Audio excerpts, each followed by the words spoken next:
Here we are again, as we are Monday, Wednesday, and Tuesday at 7:30 in the morning for a Srimad Bhagavatam class. Pretty much everybody's shut in worldwide, and so we hope this is an opportunity for you to engage your body, mind, and soul during this time of limited and restricted travel. So today we're in the 17th verse, first canto, first chapter. Sanskrit, Tasya Karmani Udarani Parigitani Suribhi Bruhina Shadadananam Lilaya Dadata Kala.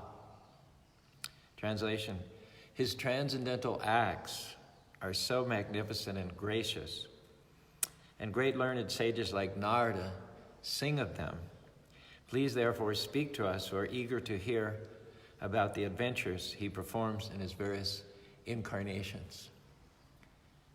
Nice to have you join us, Gora, Chopek, Klopek, Mala, every day. Alok Dasgupta, our old friend, the magnificent sitar player. Good to have you with us today. So we're reading from the first canto of the Srimad Bhagavatam, and this is the purport to the verse by Srila Prabhupada. The personality of Godhead is never inactive, as some people suggest. His works are magnificent and magnanimous. His creations, both material and spiritual, are all wonderful and contain all variegatedness. They are described merely nicely by such liberated souls as Narada, Vyas, Valmiki, Devala, Asita, Madhva, Sri Chaitanya, Ramanuja, Vishnu Swami, Nimbarka, Sridhar, Vishwanath, Baladev, Vidyabhusan, Bhaktivinod, Siddhanta Saraswati, and many other learned and self-realized souls. These creations, both material and spiritual, are full of opulence, beauty, and knowledge. But the spiritual realm is more magnificent due to its being full of knowledge, bliss, and eternity. The material creations are manifested for some time as perverted shadows of the spiritual kingdom and can be likened to cinemas. They attract people of less intelligent caliber who are attracted to false, illusory things. Such foolish men have no information of the reality, and they take it for granted that the false material manifestation is the all in all. But more intelligent men, guided by sages like Vyas and Narad, know that the eternal kingdom of God is more delightful, larger, and eternally full of bliss and knowledge. Those who are not conversant with the activities of the Lord in his transcendental realms are sometimes favored by the Lord in his adventures as incarnations, wherein he displays the eternal bliss of his association in the transcendental realm.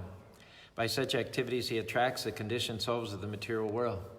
Some of these conditioned souls are engaged in the false enjoyment of material senses, and others in simply negating their real life in the spiritual world. The less intelligent persons are known as karmis, or fruitive workers, and jnanis, or dry mental speculators.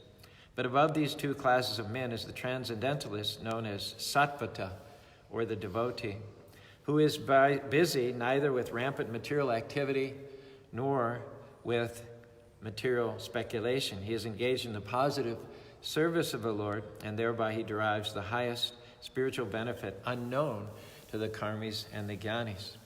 As the supreme controller of both the material and spiritual world, the Lord has different incarnations of unlimited categories. Incarnations like Brahma, Rudra, Manu, Prithu, and Vyas are his material qualitative incarnations, but his incarnations like Rama, Nrsimha, Varaha, and Vamana are his transcendental incarnations.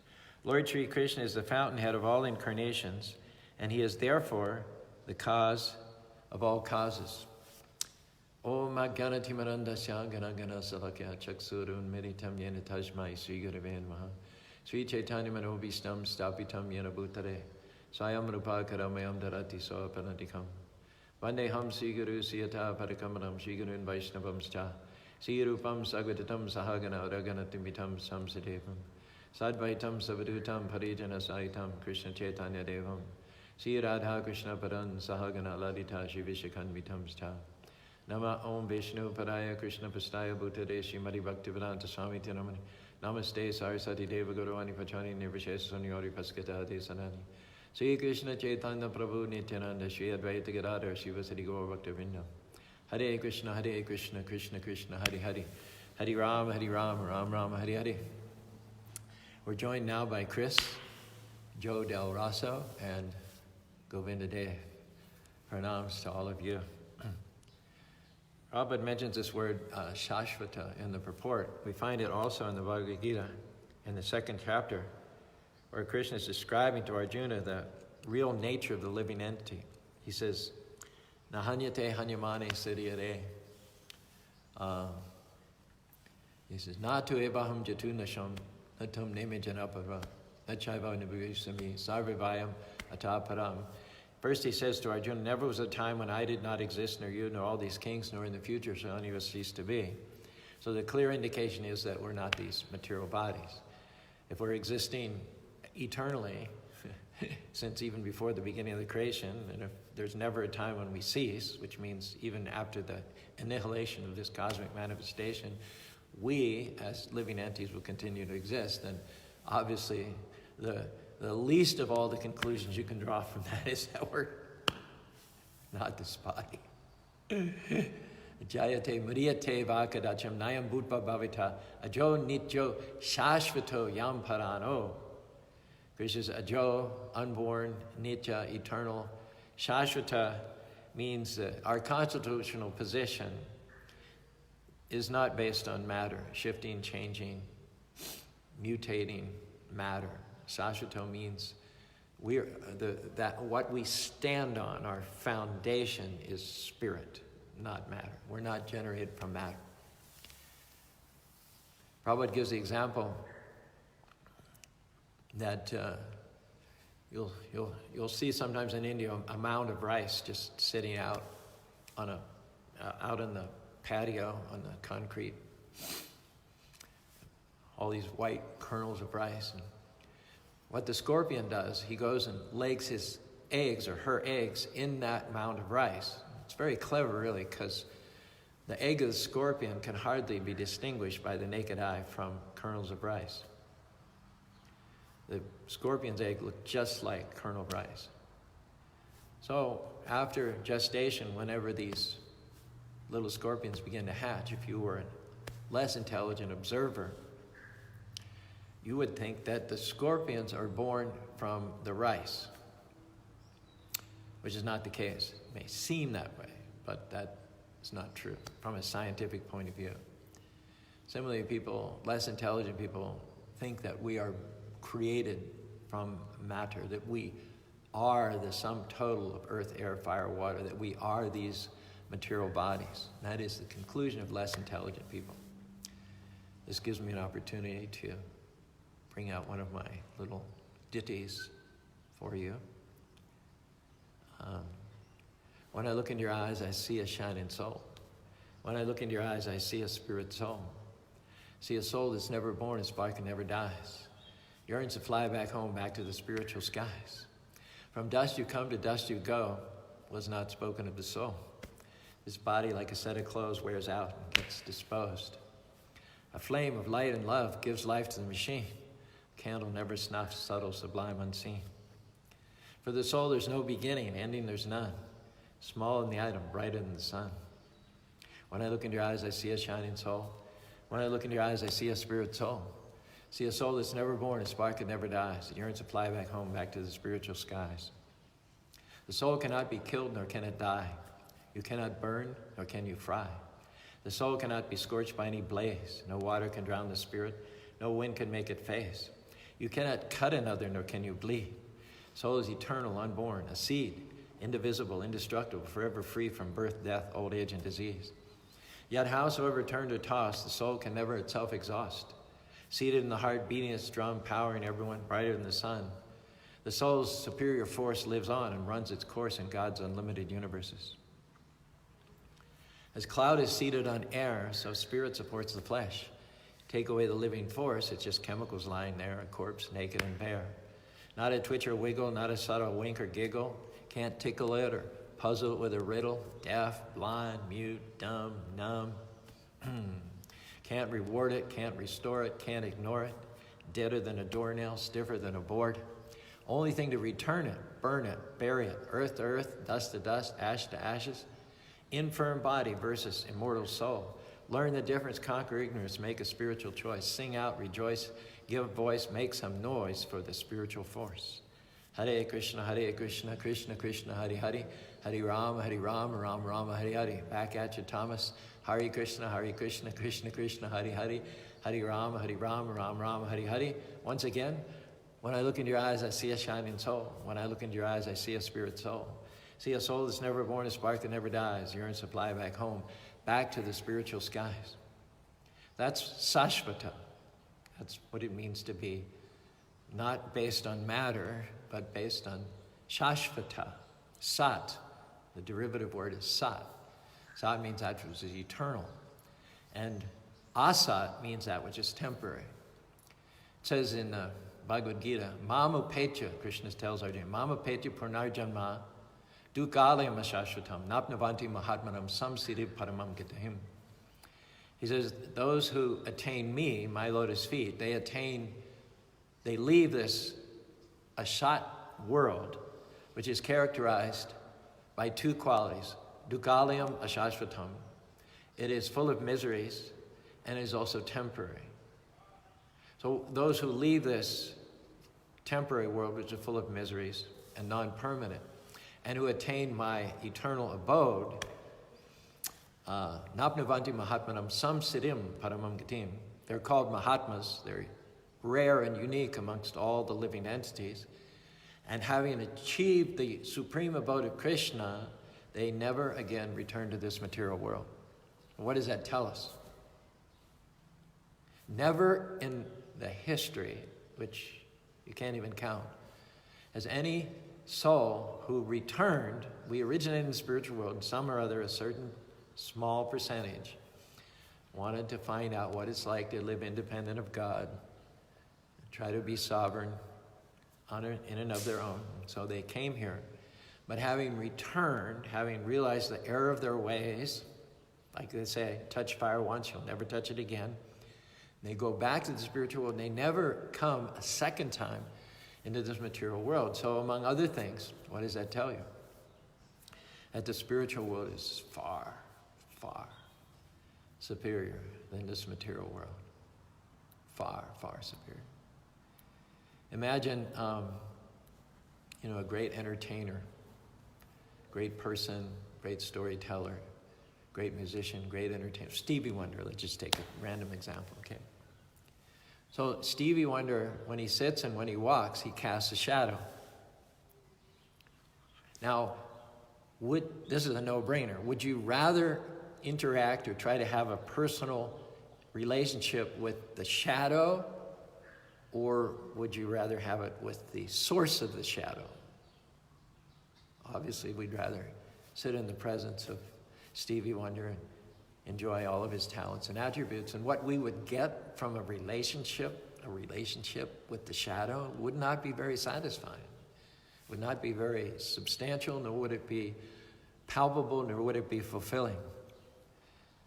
So imagine this material world. You're not relating right to it right now as I speak as a shadow, because there's so much variety, so much. I'm sure all of you get something in your inbox every day about all-inclusive vacations here and there, about cruises to Alaska or down to Chile. There are messages that you can get about the 10 best vacation spots in Europe, or the most stunning views in Africa. And we all just take a moment to daydream every day, and we click on it and we scroll down. We can't afford any of that, but we can appreciate the amazing phenomenon of this world. Just as a little aside, I'm going to thump the Utah chest, okay, for those of you or out of state or out of country. Thomas Cook, the famous traveler after whom Cook's tours were named. I think there was a Traveler's Checks, also Cook's Traveler's Checks for a while that competed with American Express. He'd been all over the world, and he was asked to name his 7 most favorite places in America. He wrote down 7 names, and out of those 7 most favorite places of Thomas Cook in America, 5 of those names were in Utah. And if you're from Utah, and you know Utah, you're not surprised.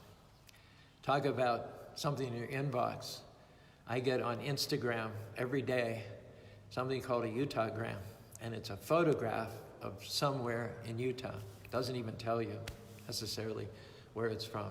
And I just, it's like the breath goes out of me. My gosh, it's just like breathtakingly beautiful, and I'm lucky that it's in the state in which I reside. So just think about that. You know, every day you get a breathtaking Instagram from someplace in Utah. And aside from Utah, there's Alaska, there's New Mexico, there's Arizona, there's California, there's the Smoky Mountains, there's the Cascades, there's the Grand Tetons, there's Yellowstone, there's Yosemite. And that's just in America. And America's just one country amongst so many countries on this tiny little planet, which is in a universe which is filled with countless planets. The universe is just a dot in the overall material creation of the Lord. And the whole material creation itself just occupies a small little cloud-like space in a corner of the spiritual sky. I mean, talk about mind-blowing. You can't conceive. I mean, even within this material world, you can't conceive of all the wonders. And Krishna says, it's just a shadow. It's just a pale shadow reflection of the spiritual world. And so when we see something magnificent or beautiful or wondrous about this material world, the effect should be to quicken our appetite, to quicken our interest, to excite us about going back to home, back to God. And no one who's ever gone there ever has come back to this shadow-like, pale, reflected material world. Krishna says in the Bhagavad Gita, Brahmanda Brahmite Kono Bhagavana Jiva Guru Krishna Pashade Pai Bhakti Lata Bish. Shout out to Pooja Shah, Tarlok Burma, Ladali, and Michael Garrett. The soul, having some or other originally left the spiritual world, wanders in this material Brahmanda, from the lower planets to the higher planets, from one species to another, enamored initially with all the wonders of this world. And why? And let's start. Why are we enamored? Why is this world enamoring? Because it is coming from Krishna, and Krishna is all attractive. He's the center of attention in the spiritual world. And so anything that comes from the all attractive is going to be also all attractive. And so we're only enamored of this world. In fact, our attraction, our enchantment with all the things of this world is really just indirectly attraction for Krishna. You can imagine that if all that there is in this material world and all that there is in the far superior spiritual world is a reflection of its creator, and how unimaginably beautiful and attractive is Krishna himself. So in the Bhagavad Gita, he tells us this. Bahune, which verse is it? Yad yad vibhuti mad satpam. Srimad orjitam evata. Srimad means beautiful. Orjita means amazing.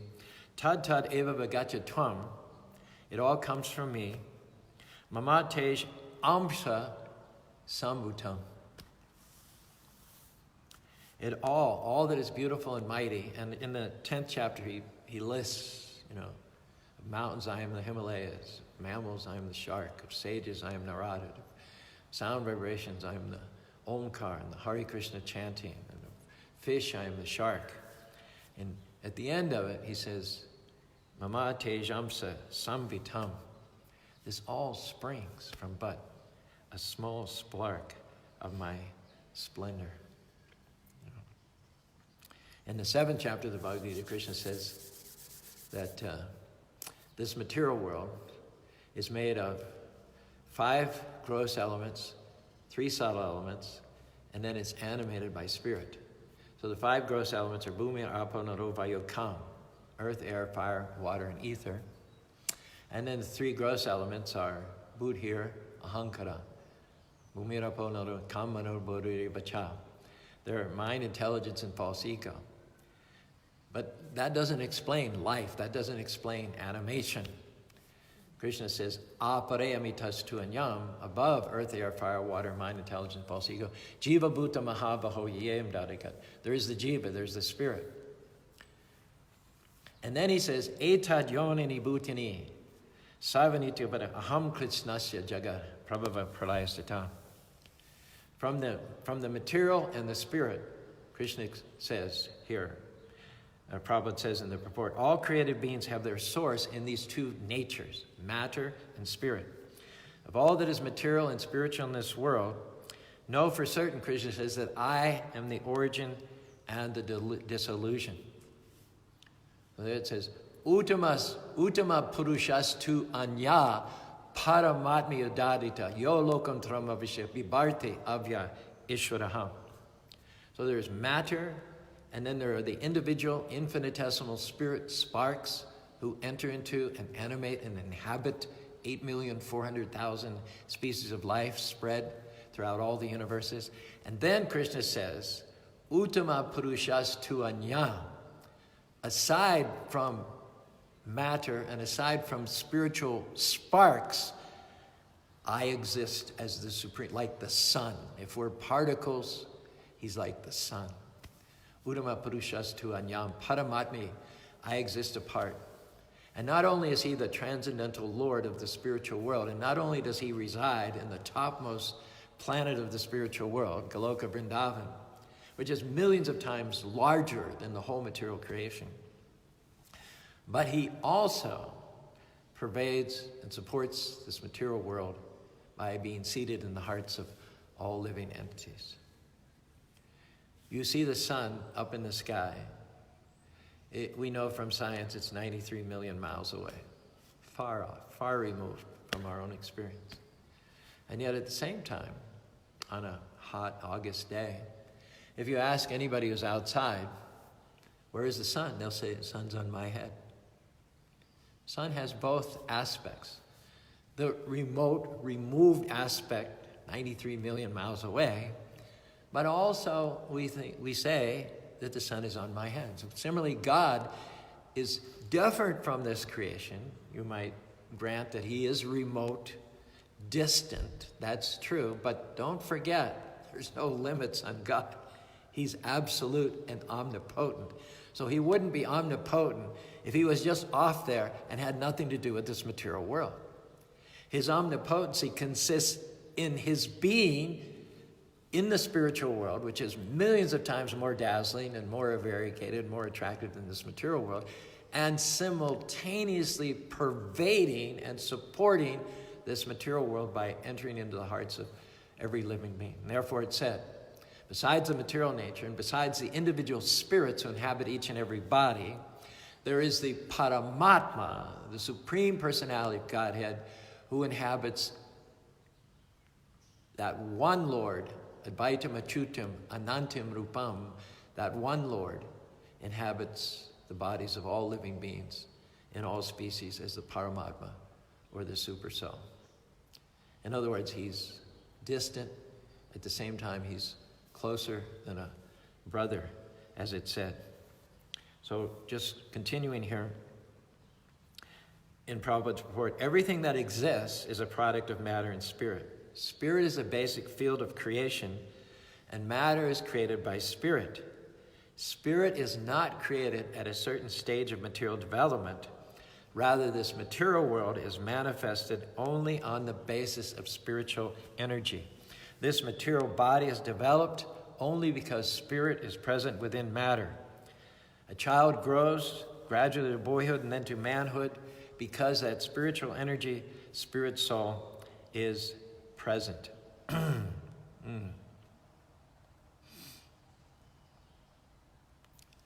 difference between spirit and matter is matter comes and goes.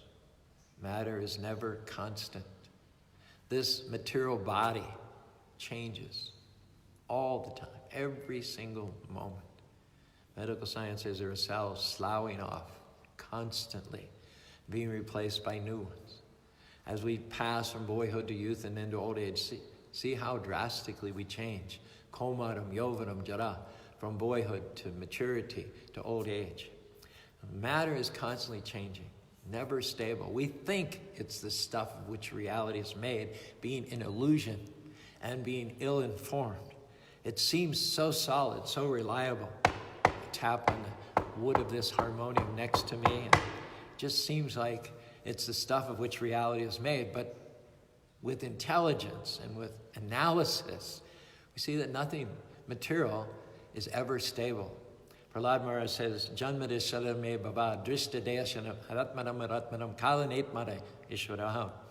Everything material, from the tiny microorganism up to the universe itself, from the small ant to Lord Brahma, the creator of the universe, goes through 6 phases: birth, growth, duration, reproduction, dwindling, and vanishing.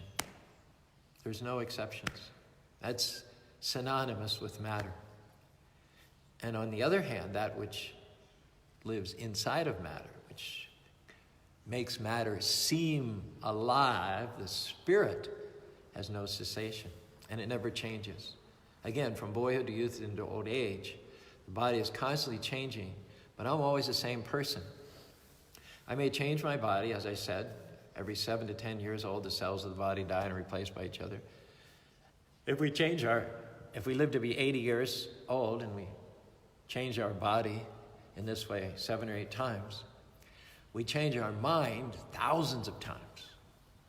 What I eat, what my preferences are, what I prefer for entertainment, what I think, what my beliefs are. We're changing our mind constantly. So the physical body is like a coat, like an overcoat. The mental body, the mind, which is also constantly changing, is like a shirt. But then inside is the spirit soul. And that is always the same. You're always you. You don't change. You're an indivisible, indestructible particle of God. And you're not derived from matter. You're derived from spirit. But you find yourself in this material body. You find yourself conditioned by the qualities of matter. In the Bhagavad Gita, Krishna says, Bhutva bhutva praliyate, ratram agame vasapata, prabhavanti ahagame, parash tasmat bhavo nyanya. So in this material world, he says again and again, with the day and night of Brahma. Brahma sleeps, there's annihilation. Brahma wakes up, there's creation. Brahma sleeps, there's annihilation. So this is called Bhutva praliyate. One example Prabhupada gives is that anger exists within all of us, but most of the time it's not exhibited, hopefully. Just very rarely. Anger comes out. And then we get control of it and it goes back. Similarly, the Lord contains all the material creation within his body. And at certain times it's manifested, it comes out, it emanates, it maintains, and then it's annihilated again at the end. And so therefore, it's said in this verse, Parash tajmat tu bhavyo vyakti vyaktat sanatana yasa sarvashu nasyatsu nabinasyati. Parash tajmat bhavyo anya. Anya means other. So besides this temporary changing, coming and going material creation, which is called vyakta vyaktat, sometimes manifest, sometimes unmanifest, sanatana yasa, there is another nature which is eternal, which is unchangeable. That is our home. Therefore, we always hear devotees saying, back to home, back to Godhead. The constitutional position of the living being is threefold: eternity, bliss, and knowledge. But because of having fallen into this temporary material world, one wanders within the universe through the various species of life, from the higher planets to the lower planets. And it's all amazing, it's all enamoring, but it is as nothing compared to the spiritual world, the kingdom of God. Chintamani pakara sadmashu kava vriksha laksha vritishu sarabi abhi palyantam lakshmi saha sad brahma sevimanam govindam adipurusham tamahang bhajami. Whereas this material world is made of earth and air and fire and water, the spiritual world is made of chintamani, a very special substance, which has the ability to take something gross or dull and make of it something valuable and shiny and brilliant. And in that spiritual world, the trees are not ordinary trees. In this material world, one tree can only give one variety of fruit. Pear tree can only give pears, cherry tree can only give cherries, apple tree can only give apples. But in the spiritual world, the trees themselves are not covered with matter. They are the original trees of which the trees in this material world are a perverted reflection. In other words, the trees in the spiritual world are conscious living beings, and as conscious living beings, they can give you whatever you want to serve the Lord. You can ask the same tree, well, today I want to offer Krishna cherries. And next day you come back and say, well, today I'd like to offer Krishna pears. And the next day you can come back and say, I'd like to cut up some apples and offer them to Krishna. And the same tree can give you any variety of offerings or fruits, or anything, in fact, that you want in order to serve the Lord. Sometimes I like to try and put it in the very simplest way possible. And I'll ask, when I go to high schools and colleges, I'll say, what do you think is the difference between the spiritual world and the material world? And, I can tell the wheels are turning, the kids are thinking, the first thought that comes into their mind, I'm sure, is this is complicated. This is complicated, and they're wrestling, with it, thinking, or else they just give up. I say it's very simple, really. The difference between the material world and the spiritual world is that in the spiritual world, matter is conspicuous by its absence. There are trees, there are rivers, there are cows, there are houses, there are civilizations without industry or factories or junkyards or gas stations or Walmarts. But there is real civilization based on the natural products, jewels and produce, nice fabrics. There is civilization. There are sunrises and sunsets. There's moon, sun, star. Everything that's in this material world exists in the spiritual world. It has to, because this material world is a reflection of the spiritual world. So the shadow cannot possess more qualities than that of which it is a reflection. Just the opposite.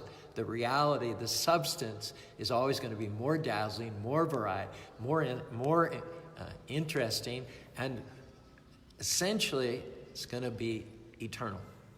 It's going to be eternal. The material world is characterized by birth, death, disease, and old age, birth, growth, duration, reproduction, dwindling, vanishing, inevitably, and the spiritual world is characterized by being eternally existent. There is no matter in the spiritual world. But some people mistakenly think, because we associate matter with variety, the sun is material, the moon is material, the mountains are material, the rivers is material, the good-looking form of a boy is material, the good-looking form of a girl is material, music is subtle matter, and people mistakenly conclude that because we see variety within matter, then they try to assume that spirit means non-variegatedness, that spiritual means just homogeneous.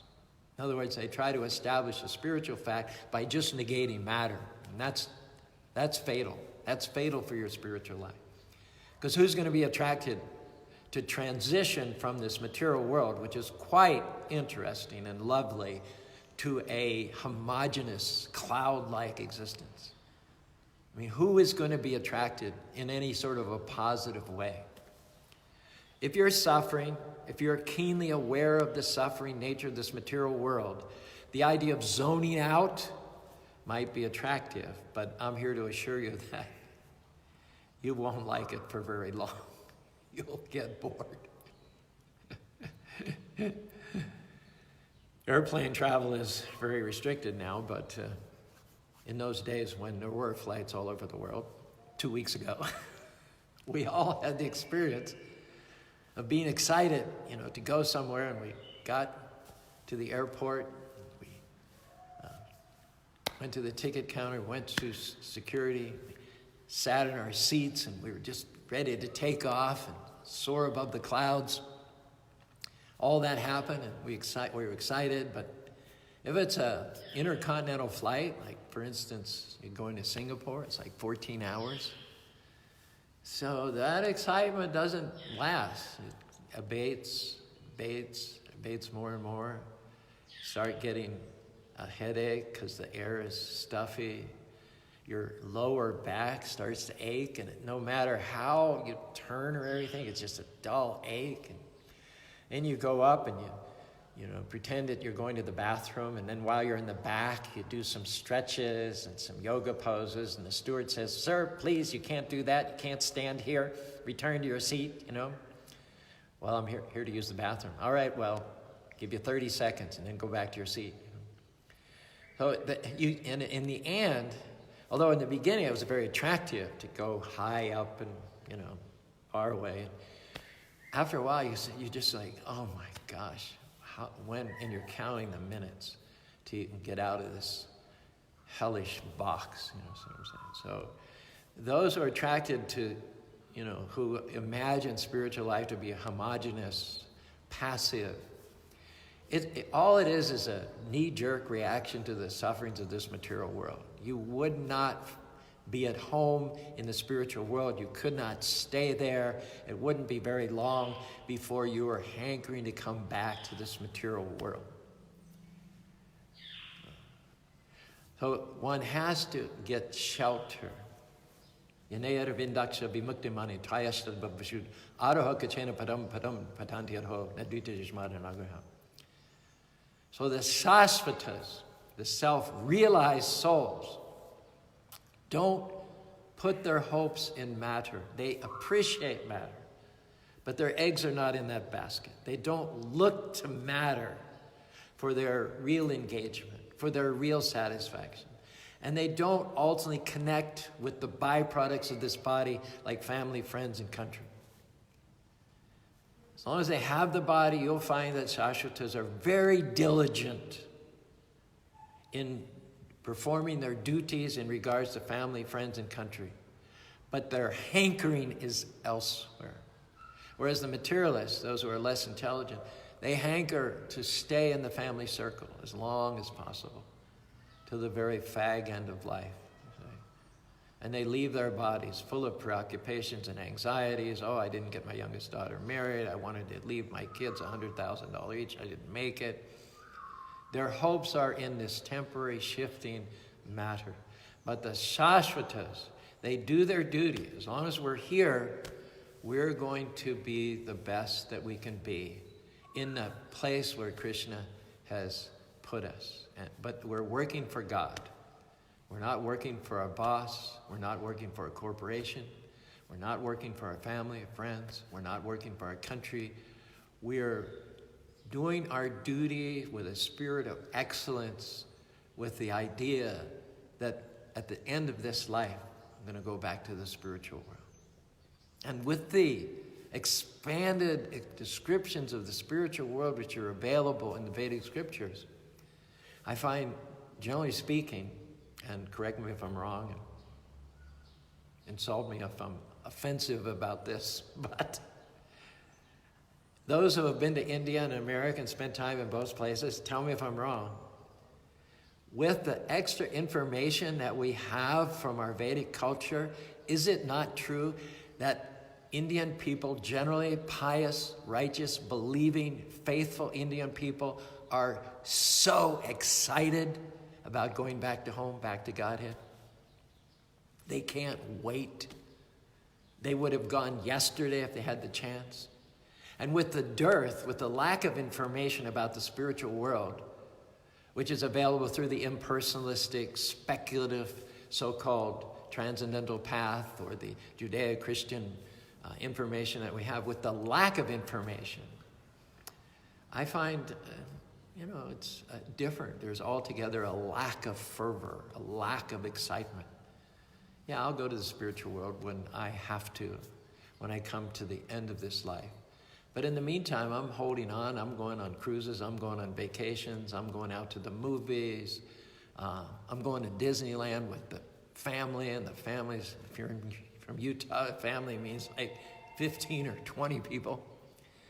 Well, we find that there's a greater level of detachment to those who are heirs of the Vedic culture, because there is a greater level of attachment to the amazing spiritual world and the incomparable lotus feet of the Supreme Lord, who has created it all and who lives there as the supreme worshipable living being. Hare Krishna, Krishna Krishna, Hare Hare, Hare Ram, Ram Ram, Hare Hare. George Govindadev says, you're not wrong. And he's got a foot in each world. Govindadev is very devout Christian, Mormon, and he's also a very devout Christian. So when I ask him, am I wrong about the difference in fervor? He's saying, you're not wrong. So thank you. I've got that seconded. Thanks, Mr. Willie Donnell, for being with us. Keishler, Thomas from Idaho, and I don't know who all joined us in the middle when I was excited about preaching. I didn't bother to see who joined us. So we do this Monday, Tuesday, Wednesdays at 7:30 in the morning. We also do live Facebook casts Saturday at 7. And then Sunday I talk at 5:30, but we have some beautiful kirtan by Advaita, and so we like to start the Facebook live broadcast at 5 o'clock on Saturdays. And the days that we're not on, which would be Thursday, Friday, I usually put on a slideshow, an illustrated slideshow, one of our Sunday feast lectures from the past that's supported by slides. So I'll post those on our YouTube channel and make the link available.